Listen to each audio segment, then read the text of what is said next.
პირველ რიგში ერთს ვიტყვი, რომ ახალი კანონების შემოღება საერთოდ არ ცვლის რეალობას რა.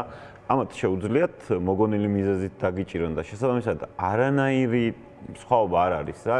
სტალინური ეპოქის ცნობილი ფრაზაა, რომ был бы человек, а статья найдется. იყოს ადამიანი და მუხლი მოინახება ეს. ზუსტად. ადრეც მithქვა სულ მეორე ხა ძალიან ესეთი ადვილი რაღაც ანუ ამათ უნდა კანონიერების ეფექტი შექმნა. ანუ რა ვიღაც თავიანთ მუხლს აჩვენებს, რომ გახსოვთ ცნობილი ფრაზა, რამე კანონი დაირღვა, ანუ ოკეი, კანონიერების ფარგლების მიყოლა უნდა, თუმცა თვალთმაქცურად, როგორც ყველაფერს სხვა საკეთებენ. შესაბამისად, ჩემს არანაირი მნიშვნელობა არ აქვს 60 დღე იქნება თუ რამდენი ადმინისტრაციული პატიმრობა. ერთადერთი რაც შემიძლია აღვნიშნო, რომ რაღაც ნიშნის მოგებით იძახდნენ, რომ აი ჩელიაბინსკში გაიღვიძეთ და ნუ რა ვიცი, ზესტაფონს არავინ არასოდეს გადაარქმევს ჩელიაბინსკს, ალბათ არ მოუვათ ეგ თავში, მაგრამ შემიძლია ვთქვა, რომ რუსეთში ადმინისტრაციული პატიმრობა 30 დღეა, ბელარუსში 25 დღე და საქართველოში 60 დღე ხდება და ისევ და ისევ იმ ადამიანებს, რომლებიც არ ვიცი რატომ, მაგრამ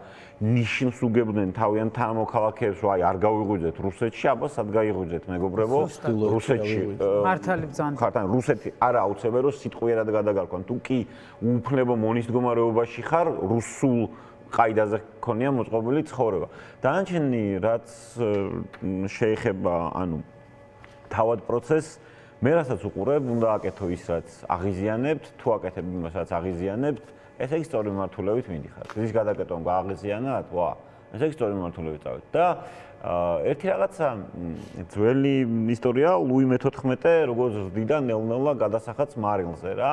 და ნუ ერთხელ აღშფოთდა ხალხი მეფემ ბრძანა, რომ გაზარდეთ, მეორედ აღშფოთდა, გაზარდეთ და ბოლოს ხალხმა უბრალოდ დაცინვა დაუწყო. მე იმის თქმა კი არ მინდა, რომ უნდა დაუცინოთ, არა, სერიოზულად უტიფარი ძალა არიან და ისევ და ისევ უნდა იგრძნონ, ან ძალა უნდა იგრძნონ, ან უტეხობა და ის უნდა იგრძნონ, რომ ჩვენი წინააღმდეგობა არ შეწყდება, მაგრამ საბოლოო ჯამში აი რას მიაღწევენ, რამდენ კანონს შემოიღებენ, სადაც უხდებიან მაინც საბოლოო ჯამში. და კიდევ ერთი პრობლემა ამათ რაც აქვს ამ ხელისუფლებას, არის ლეგიტიმაციის ძალიან დიდი პრობლემა. და როდესაც ლეგიტიმაცია არ გაქვს, მაშინ გედედე ხდება ჩვეულებრივი პრეტორიანული გვარდია, რომის იმპერია რო ავიღოთ რაღაც ხნის მერე, როდესაც იმპერატორმა დაკარგეს ლეგიტიმაცია, პრეტორიანული გვარდია წყვეტდა ვინ იქნებოდა იმპერატორი, ვინ არა და ეგ პრობლემას დაუდგებათ ამათ. ბოლო-ბოლო გედედე საკუთარ თავს დაუსვან შეიძლება ხარება არა, მაგრამ სხვა ვინც იქნება, რომ ვახ, ბოლო-ბოლო რას ვაკეთებთ აქ, თუ კი ჩვენზე დგას ხელისუფლება, ჩვენ ყოფილვართ ხელისუფლება. კი, საინტერესო